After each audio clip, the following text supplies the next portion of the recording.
Hello everyone and welcome to another video and welcome to the kitchen. I am in the middle, well not in the middle, I'm in the middle of cleaning. So I've got a few pieces of paper here. What is this, you may ask? It is Epice Haitian seasoning. And what are we making today? We are making, bam, birria tacos. So why am I making this? Well, this week's vlog, I wanted to have it mainly consist of some fun dinners that I prepared. So today is Tuesday and I'm going to be preparing the meat, the seasonings, all the things for birria tacos. No idea how this is gonna go. Hopefully it's not too crazy, but I thought it would be kind of fun to kind of showcase the recipes that I decided to try out this week for dinner. Now, I will, like most if not all of these recipes that I use this or that I cook this week are not my own, and I'll indicate as such down below.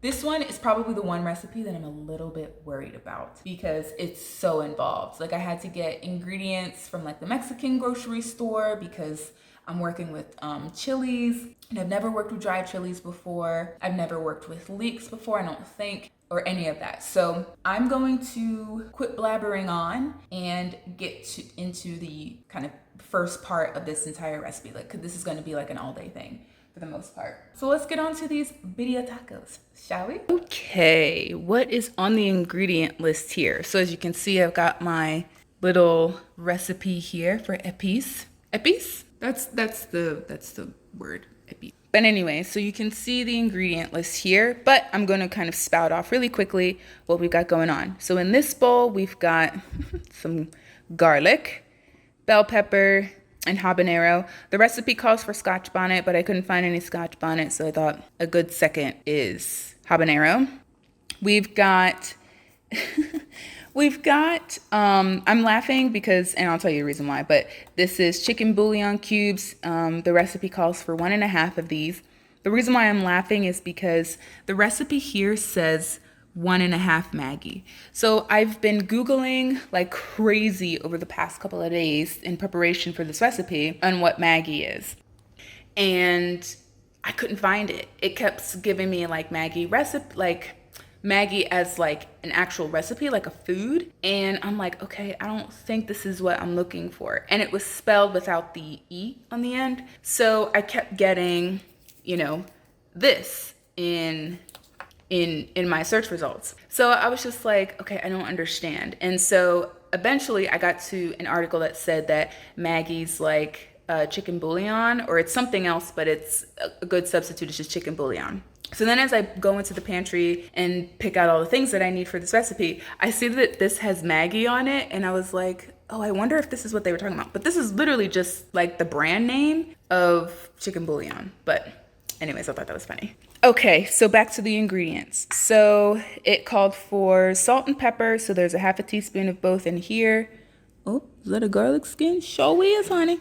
We've got a handful of thyme. I didn't take them off the stems or anything. I'm just gonna put everything in there. Handful of parsley. We've got a cup of liquid here, which is half olive oil, half water. And it said to mix it, which I was like, okay, why do I need to mix oil and water? They're never gonna mix. We've got a tablespoon of whole cloves over there. We've got this big bowl of leeks. And then lastly, our star of the show, our meat. Really, the only thing to this, since it's like the first part of the birria tacos, is to like create the marinade and marinate the meat. All you have to do is blend the ingredients together in the blender and then rub it all over your meat. And that sounds so inappropriate, but rub it all over the meat, set it aside in the refrigerator for as long as you can, and then, you know, carry on with the rest of the recipe. So I'm gonna blend everything up right now.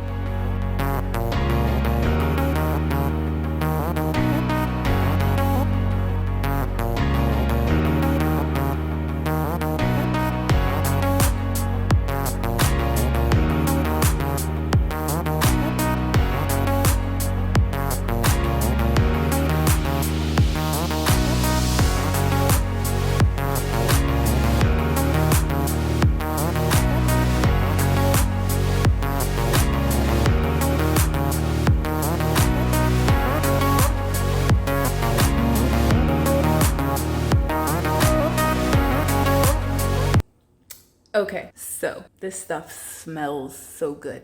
I'm gonna take my Invisalign out really quick and give it a teeny bit of a taste. Let's see how this tastes. All right, look how messy it is back there. Invisalign out. Just gonna take my little finger here.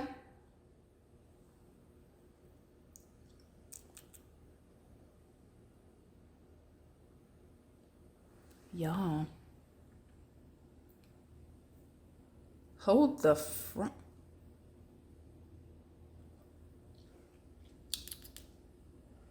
That is good. That's good. And you can see I got 32 ounces here, just a big old mason jar, and I'm just gonna end up freezing that.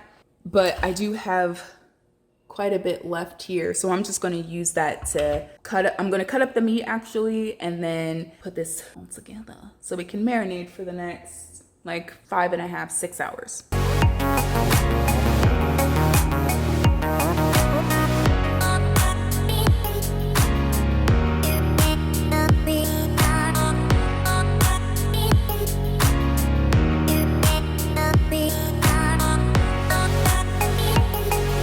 Okay, so we've got our marinated meat here. I was struggling with that steak knife. Don't tell me why. Don't ask me why I didn't use a chef's knife or something a little bit more intense. But we got through it. I wanted to cut it up a little bit just to be able to disperse the marinade a little bit more. It looks like a lot because the recipe only called for 2 tablespoons to marinate, but I decided to just coat as much of it as I could, and then, I'll proceed on with the recipe. So as I mentioned earlier, this is kind of like an all-day thing. So this was the first step, kind of getting this whole recipe started. We've got our marinated meat here. I'm so glad I made this. Yo, this is so good. I'm gonna get this in the fridge. Oh, I think I just smacked some on me. It is 11:30 now, and I don't plan on preparing this until probably close to 5 or 6 o'clock, just because it takes 2 hours for the meat to cook. So I'm gonna let this baby chill out, literally in the refrigerator, and then I will see you guys when it's time to start really cooking. Now, on to the actual cooking. So we've got our marinated meat and our different seasonings to go into the broth. So green pepper, garlic, onions, tomatoes. We've got apple cider vinegar, bouillon cubes, cloves, bay leaves, salt and pepper. So the first thing we're going to do is sear the meat. We want to get that brown on all sides. And then we're going to add all of those other ingredients into the pot with the meat and cover it with water and let it go for about 2 hours. Then in the meantime, we're going to work on our chili sauce. So what you'll need are chilies, and all the specific chilies will be listed in the recipe below. Mexican oregano, thyme, cumin, salt, pepper, garlic powder, and onion powder. And then what you want to do is you want to remove the seeds from the chilies, unless you can handle the amount of spice, leave them in, but if not, then I'd advise to remove the seeds. It took me quite a bit of time to open up each one. I think I had about 10 chilies to open, but it was worth it in the end. Then the next thing you want to do is pop your chilies alone, no spices, into a pot of water. We check on our meat.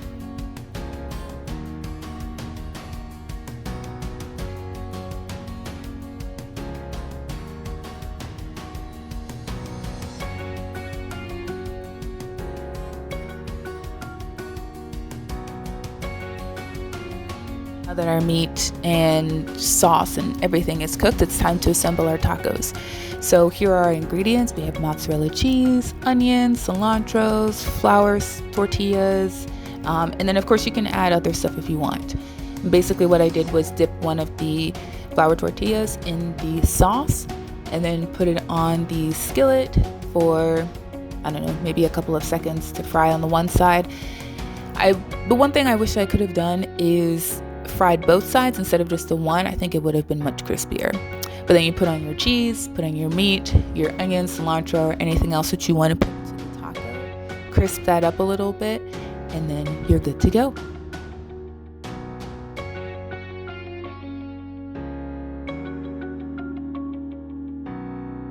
Good morning, folks, and welcome to another day. It is Thursday, but today is my Friday because I was off or because I was on call last weekend. So I'm gonna get my workout on and get this day started.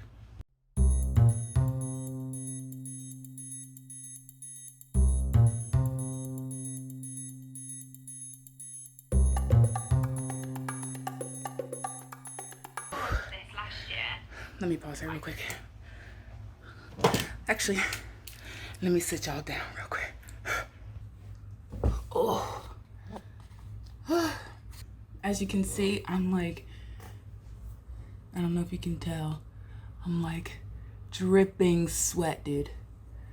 I'm getting stung in my eyes by my own sweat. But it is just after 7 o'clock, and today's workout was just upper body weight. So I'm gonna keep on keeping on, and depending on dinner, because yesterday's dinner plans got moved around, I will see you at dinner. Spying on the future baby daddy. Look at how beautiful it is today. It's gorgeous, dude. So nice. As you can see, the cranes out there. And Twinkle Toes just came. Hello, Ranger.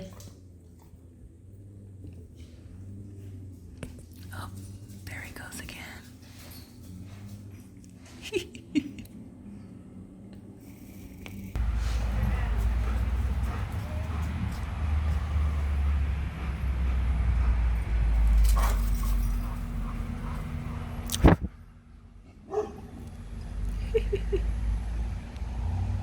This one's just chilling. So for today's dinner, we have chicken stew. So it's basically just chicken noodle soup without the noodles. So we have chicken, carrots, potatoes, parsley, salt, pepper, garlic powder, onion powder. Super simple recipe. So basically all we're going to be doing is preparing our ingredients. So I'm peeling the potatoes, cutting up peeling the carrots and cutting them up as well, cutting up parsley, cutting up our chicken, just really kind of cutting everything up into bite-sized pieces so that, we kind of get a little bit of everything on the spoon as we eat our meal.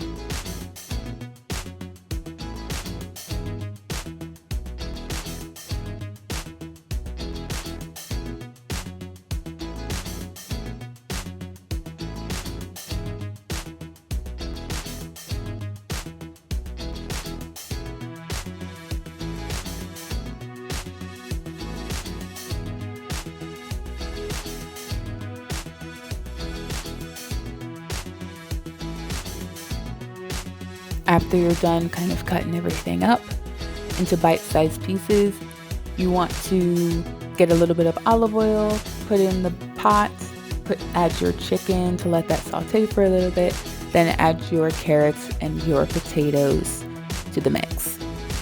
At this point, you also want to add your seasonings, just because, we want our food to taste good, you know what I'm saying? We can't have no unseasoned food, boo. Like, it is 2021, and if you out here in these streets with unseasoned food, I'm coming after you. I decided to make some corn muffins to go with our chicken stew. Again, the recipes that I used will be linked below if I used any, but I'm just showing the ingredients here. Typical stuff that you make for any kind of muffin, to be honest, with the exception of the addition of sour cream and cornmeal. Then you want to mix together your dry ingredients in one bowl, and then mix together your wet ingredients in another bowl, and then once both of those are mixed, you want to combine the two.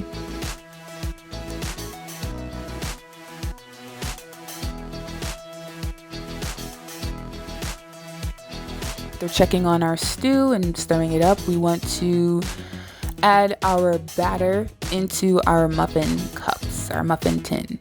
So you can see that I'm doing that here. Then I'm going to put it in a preheated oven at 350 degrees and put them in there for about 15 to 20 minutes.